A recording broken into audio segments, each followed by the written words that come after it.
ang mga hari ng Israel, katulad ni David at Solomon, ay binigyan ng Diyos ng pananagumpay. Pero sa kanilang bahagi, kinakailangan silang sumunod sa mga prinsipyo ng Diyos. Lahat ng tao, hindi man siya hari, ordinaryong tao sa ordinaryong gawain, ang gusto niya siya ay nagtatagumpay. Sino po sa inyo ang gumagawa ng isang bagay na ang gusto niyong maging konklusyon ay bigo? Taas ang kamay. Wala. Everybody wants to be successful and victorious. Kaya marinig natin, successful family living, successful business, successful profession. Di ba? Everybody wants to be successful and victorious. At yun ang gusto ng Diyos sa kanyang mga anak. At para itong mangyari, ay naglatag ang Diyos ng ilang mahahalagang prinsipyo na ating pag-uusapan ngayon. Ano po ang mga ito?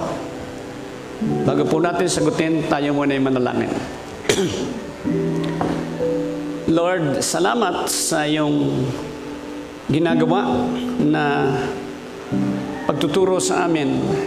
Ang kapangyarihan ng banal mong Espiritu ang magbigay sa amin ng karunungan, kapahayagan, at liwanag na nanggagaling sa iyo upang makilala ka namin at maunawaan namin ang iyong mga katuruan. At sa iyong kapangyarihan, tulungan mo kaming ito'y maisapamuhay. Patawad sa aming mga pagkakasala. Salamat sa iyong dugo na naghuhugas at naglilinis ng aming kasalanan. Puspusin mo nga kami ng buhay mo. At narito kami, nagpapakumbaba sa iyong harapan. Gawin po kaming karapat-dapat na tumanggap ng iyong mga pagpapala. Salamat po, Ama, sa pangalan ng iyong anak na si Jesus. Amen. Yung sagot sa tanong, ano po ba ang tanong? Natatandaan niyo ang tanong kanina? Ha? Nakalimutan niyo na agad. Ganun talaga, ang tao ay marupok, madaling lumimot. Lalo na yung mga tumatanda, pag nadala yan ng tagalimot, tagahuli, at tagabulag. Madaling makalimutan. Gusto nating magtagumpay, ano yung mga prinsipyo na nararapat nating sundin. Ang sabi ng Diyos kay Solomon sa 1 Kings chapter 9, verses 4 and 5.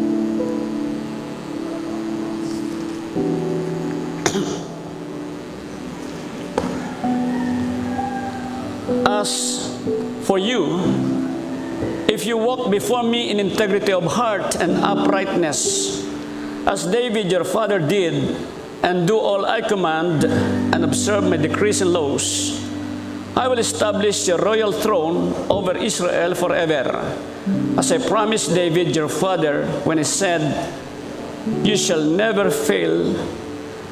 When I said, you shall never fail to have a man on the throne of Israel.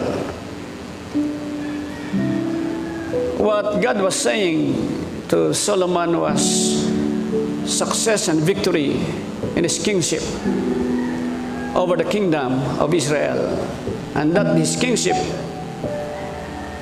would go to his lineage. Yan ang sinasabi ng Diyos, tagumpay.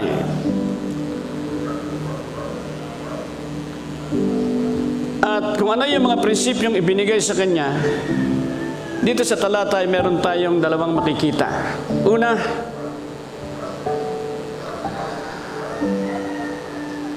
living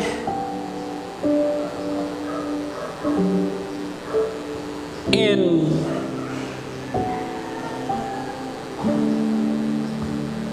full company and partnership with God. Ikalawa, obeying the commandments of God. Balikan natin yung una. Ang mabuhay na kasama at kapartner ang Diyos.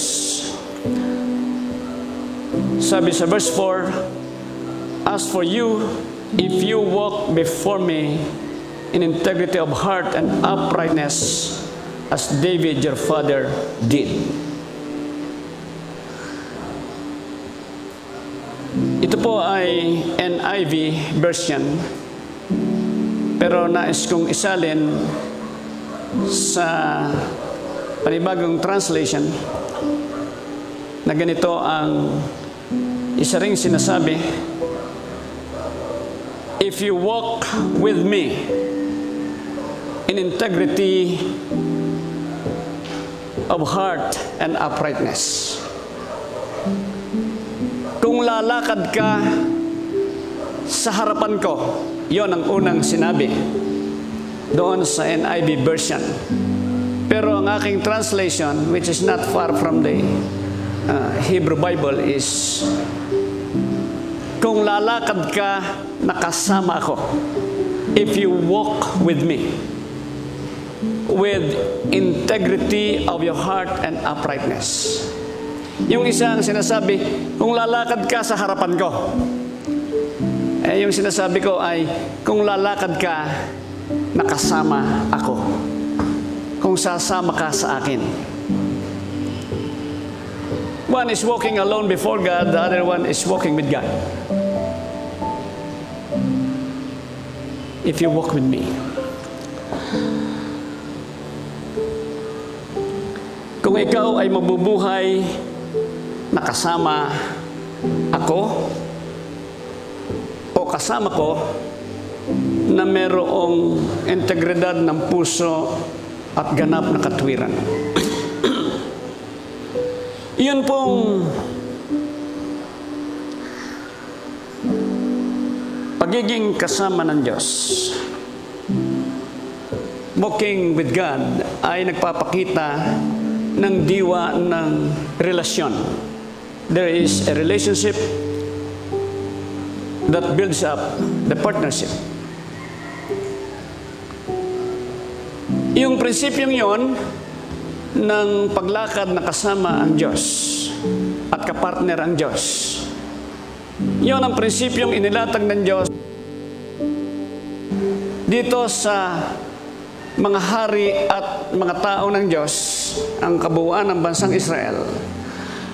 At yung prinsipyo din yon ang inilatag ng Panginoong Hesus sa bagong tipan na sinabi niya, "Come unto me, those who are weary and heavily burdened, and I will give you rest.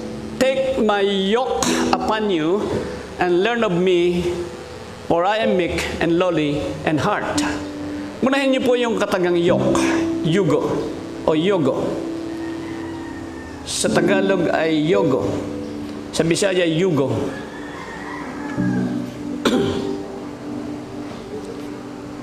Yun yung inilalagay sa liig ng baka na may tali at hinihila ang araro. Sa Middle East, ang practice ng pag-aararo na gumagamit ng baka ay dalawang baka na magkapartner, magkasinlaki, at iisa yung yogo na nakalagay sa liig, the yoke, at isa rin lang yung ararong hinihila. Kaya makikita natin doon yung pagsasama ng dalawang baka at yung kanilang pagtutulungan sa isa't isa, partnership, para maararo ang lupa. Yung prinsipyong yon ng pagiging kaisa at kapartner, kasama, iyon ang sinasabing prinsipyo ng pananagumpay. Becoming a partner of God.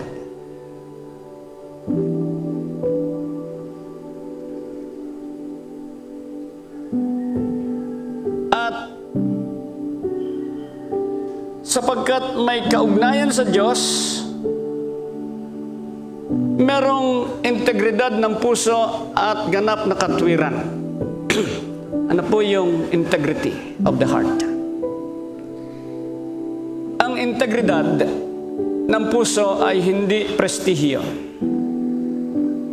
Ang prestihyo ay yung iyong public image, iyong tingin ng tao sa iyo.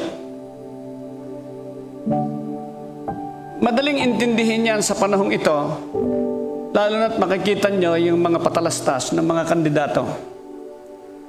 Lahat ng sinasabi ng mga iyan ay yung mabuti sa kanila at yung magandang programa nila.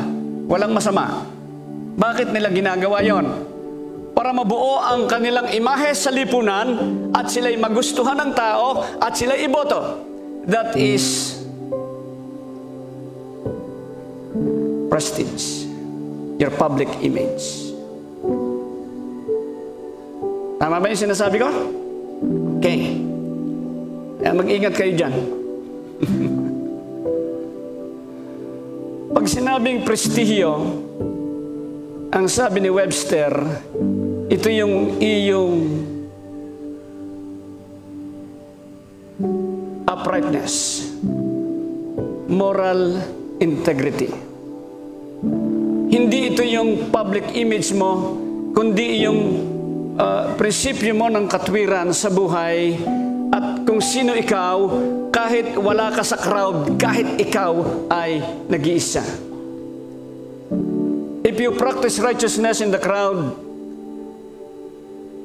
much more you could practice it when you are alone. And that is your integrity. Moral integrity. Iyong sinasabing integridad dito ay integridad ng puso. Yung katagang integrity of the heart at saka uprightness na ginamit sa Biblia ay dalawang magkaibang salita na iisa ang kahulugan. Ang tawag po dito sa figure of speech sa Jewish literature ay hendiadys. Two words, different words, but of the same meaning. Ginagamit ito sa pagbibigay ng diin or emphasis. Makita niyo ang Biblia, marami yang repetition. Pag binasa niyo ang Psalms, meron diyang paulit-ulit. Pero pagka nakarinig ka ng taong paulit-ulit, ang tawag mo dyan ay hindi Psalm, ang tawag mo dyan ay makulit. Hindi yon figure of speech. Ugali na yon ng tumatanda.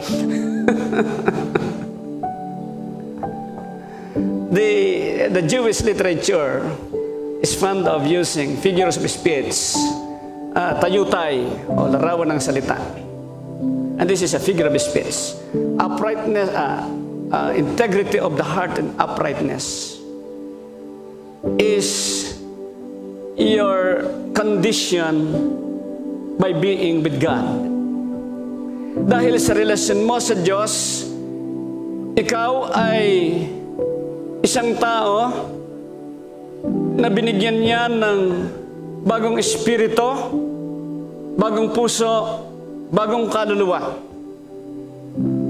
Yan ay inilatag sa Ezekiel chapter 26 verses 26 and 27. I give you a new heart, 36 of Ezekiel. I give you a new heart and a new spirit. Pagdating sa bagong tipan, ang sinabi ay, if any man is in Christ, is related with God through Christ, he is a new creation. He is a man with the new heart, a righteous one, and the new spirit. Biblical integrity is the uprightness, therefore, of your spirit, your heart, and your soul. We have the new soul in Christ. We have the mind of Christ. 1 Corinthians 2:16. We are a new creation in Him, and we are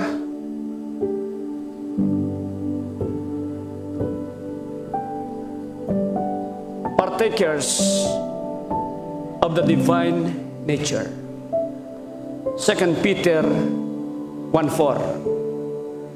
A Christian possesses God in him through the Holy Spirit, and God made in him a new being with the new spirit, the new heart, the new soul, because he becomes partaker of God's divine nature through the Holy Spirit. You are human, and because of Christ through the Holy Spirit in you, you become divine. You are both human and divine as partakers of God's divine nature. And with this, you possess the integrity of your heart. The integrity of the heart given to you by God, and the uprightness of your heart before God. This is your being. Ito yung pagkatao mo kay Kristo. Divine and human, possessor of the divine nature, possessing a new heart, a new spirit, a new soul, possessing a heart that has the righteousness of God. In Christ, you are righteous, Romans chapter 6. Your integrity, therefore, is not your own integrity.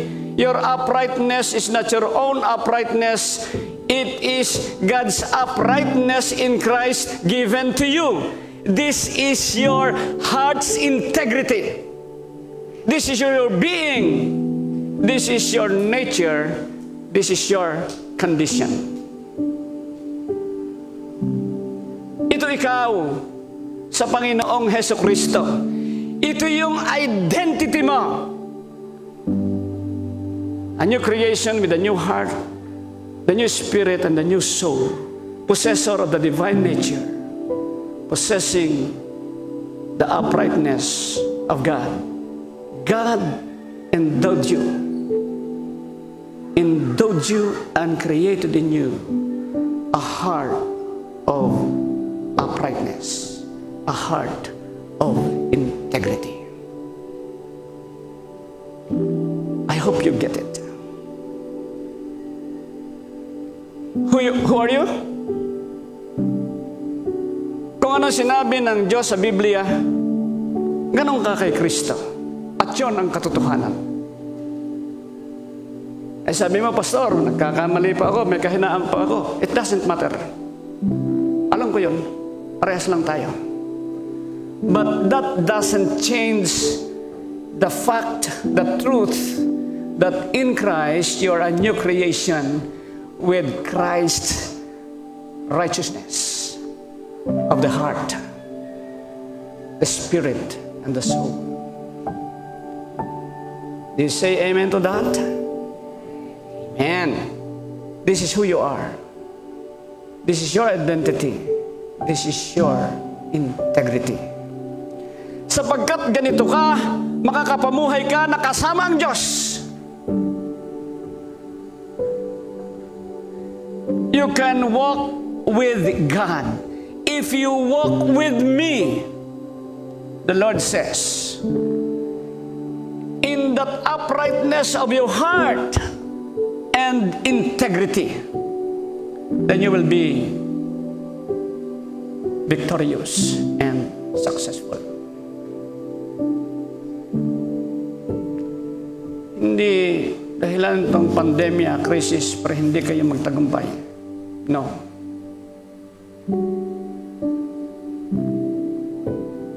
What God is doing and what God can do to you and through you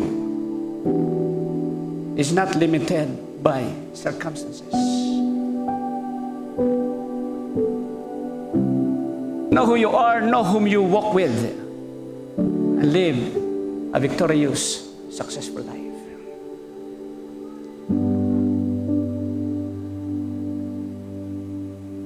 Kaya ba'y itinakda ng Diyos para mabigo? Para magapi? Para maging talunan? No, never accept that. in your mind and in your heart. You can walk with God in partnership with Him in every step of life and become victorious. God has given you a new man with the integrity or the uprightness of the heart. Amen? Tahimik na tahimik kayo Parang naiintindihan niyo ako o hindi? Naiintindihan. Kaya pag dinadaya ka ng demonyo, sabihin mo sa kanya, hindi ako iyan, ako ito. Man, a new creation in Christ, possessor of the divine nature, having a new spirit, a new heart, a new soul, with the integrity and righteousness of God in me through Christ, and by Him, and through Him, and with Him, I can walk in victory and live successfully.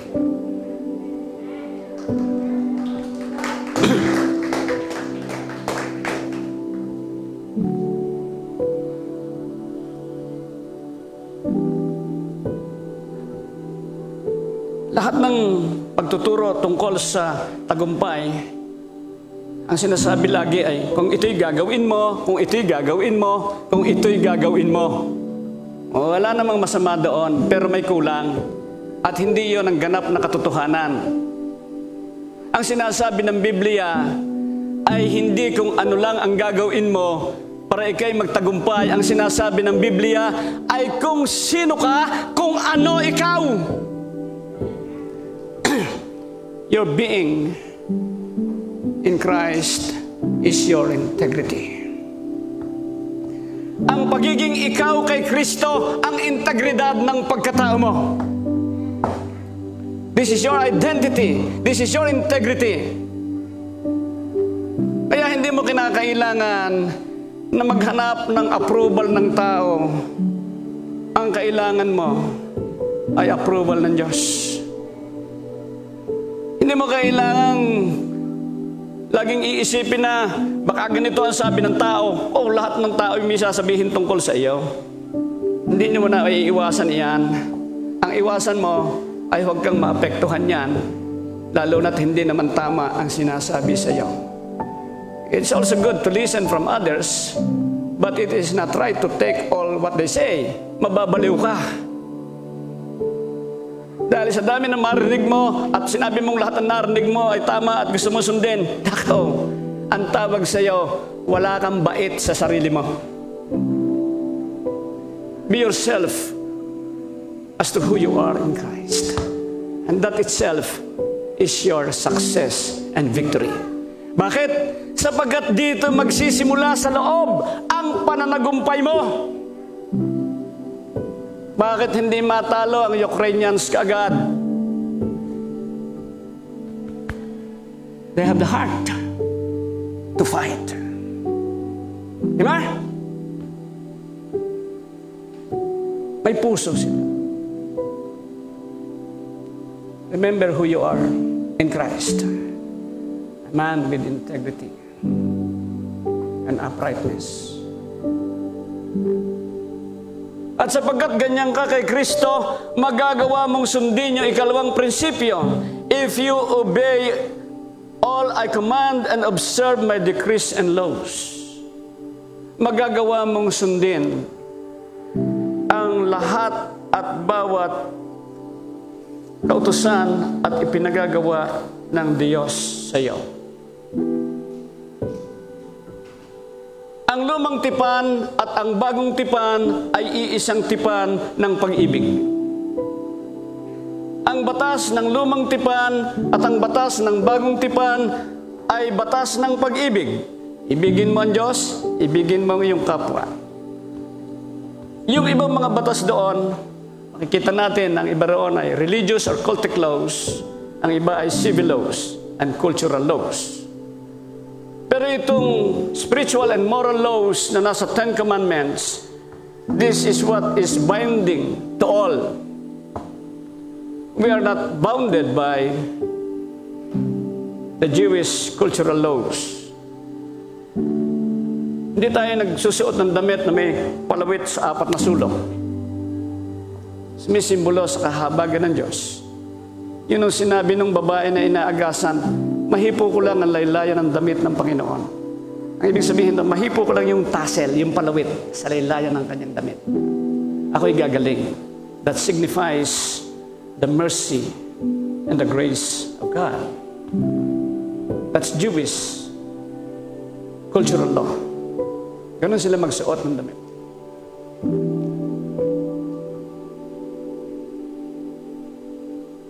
We're not bound by that. We are bound by the spiritual and the moral law of God in the Ten Commandments. But of course, the entire Scripture is the Word of God.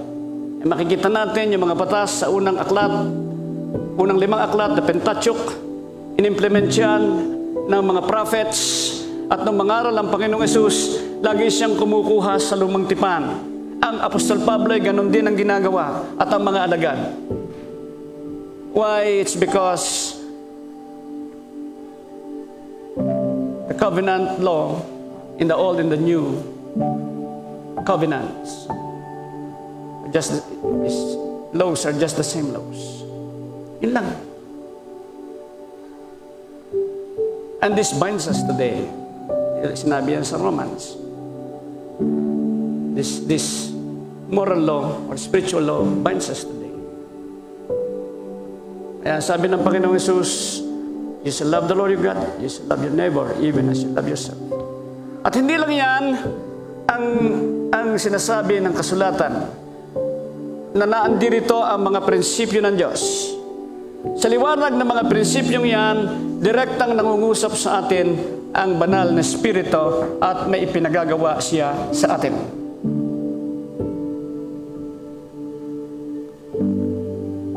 And if you ignore God and His commandment. Kaya ang sinasabi ng Biblia, obey, keep, follow all my commandments, decrees, and statutes. We are bounded by the principles of laws in the Bible, and we are bounded by the convictions or revelations of the Spirit into our lives in the light of the Scripture.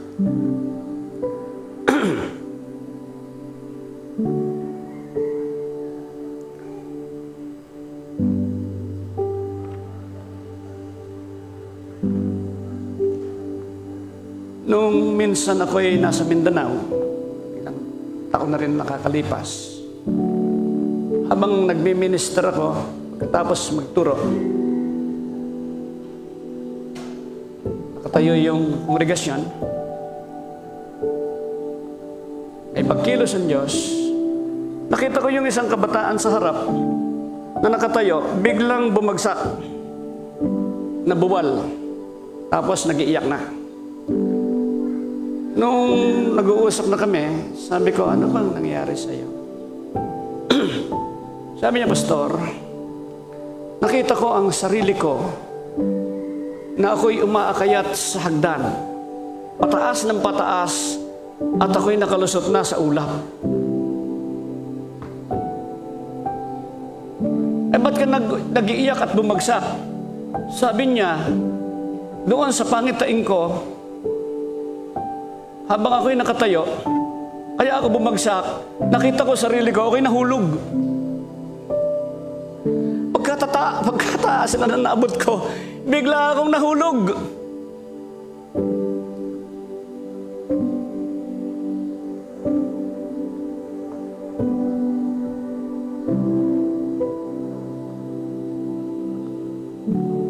Sabi ko sa kanya, meron ka kasing ginawang disobedience sa Diyos. Magsisikat, sumunod ka. Natawag ka ng Panginoon, ayaw mo namang sumunod.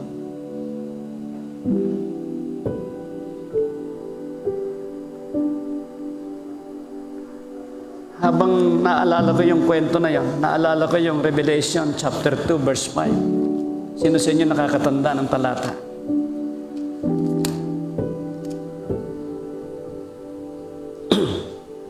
Sabi doon,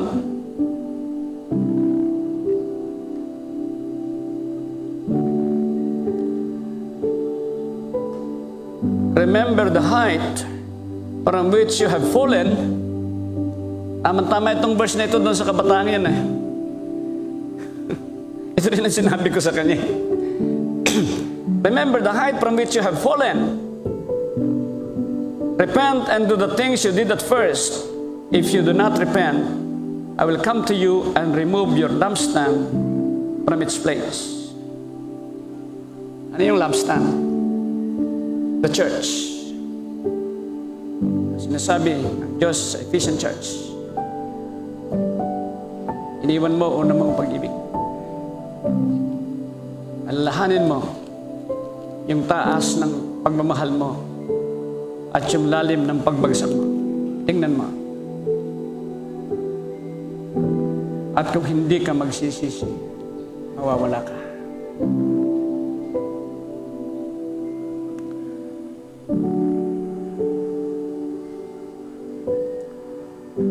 Dito ay nakikita ko ang ganitong prinsipyo.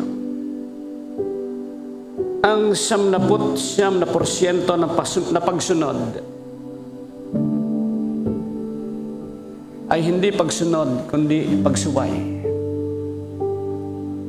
99% obedience is still disobedience.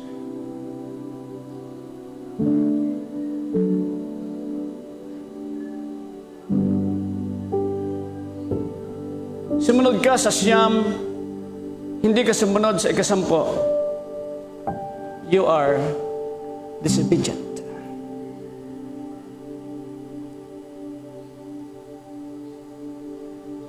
Ang malungkot na istorya ng buhay Kristiyano ay simula na maging Kristiyano hanggang sa umidad ay naging masunuri sa Diyos, pero nung mas umidad pa, biglang sumuway sa Diyos.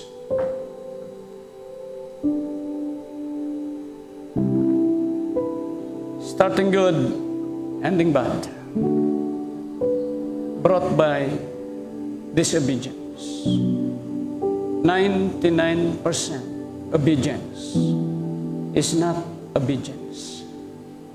Still, it is disobedience. Ang sabi ng talata ng kasulatan, if you obey all,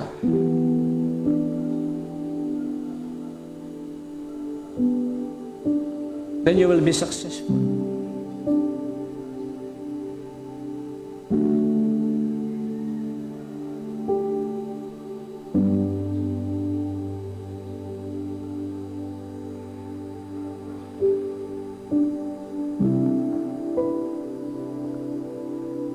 God designed for us success and victory by walking with Him in complete uprightness of the heart and complete obedience.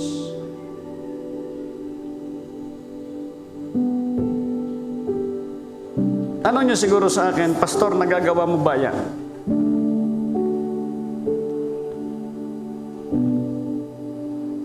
Ano sa tingin niyo ang sagot ko?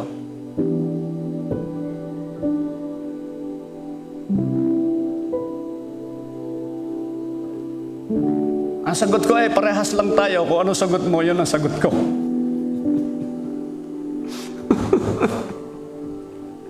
Alam niyo na sagot ko. Pagalingan ang sagot siya. Ang sabi ng Panginoon kay Solomon, walk with me in full uprightness and in complete obedience as your father did. Alam natin na si Solomon, si David ay 2 beses lumaglag. When he took Bathsheba and when he counted the army.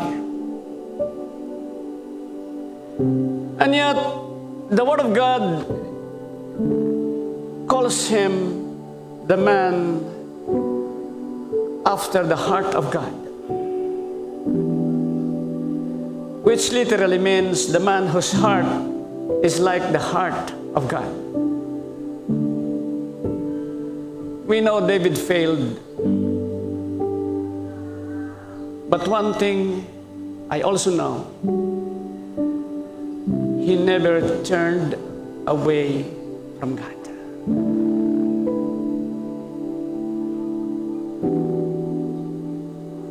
Hindi siya lumayo sa Diyos sa kabila ng kanyang pagkakamali. Sa Diyos siya lagi bumabalik. Dahil ang puso niya ay pusong nagmamahal at uhaw sa Diyos. Kaya sabi niya, as the deer pants for the water brooks, so my soul longs after you. At alam niya na minamahal niya ang Diyos. Sa kanyang biyaya ay pinilit niyang gawin ang kalooban ng Diyos. But weak as he was for being a man, he failed. However, he never turned to other God as Solomon did. When God said, if you walk with me, God was saying, let there be no other God to whom you walk with. Ako lang at ikaw ang magkasama. Ang ginawa ni Solomon, hindi lang niya kasama si Yahweh, kasama pa niya si Baal. He loved many women and he also worshipped their gods. Solomon turned his heart away from God. Nung una, okay siya, buong puso sa Panginoon. Nung sumunod na mga pangyayari na, nahati na ang puso niya sa Diyos.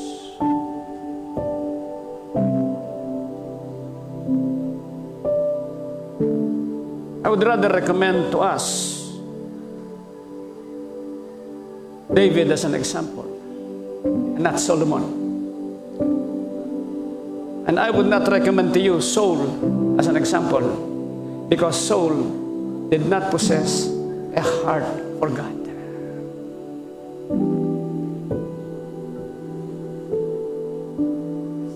A man or a woman whose heart is after the heart of God will keep on having God as his company, his partner in life, and will keep on fulfilling the will of God in his life or her life. But it's nice for us to have the reflection on these thoughts, and with the verse in Revelation 2 verse 5. If you feel you are fallen by being lukewarm or turning your first love away from God, the Lord encourages us with His word, or with these words. Remember the height from which you have, or we have fallen. Are you standing victoriously? Or are you failing and falling?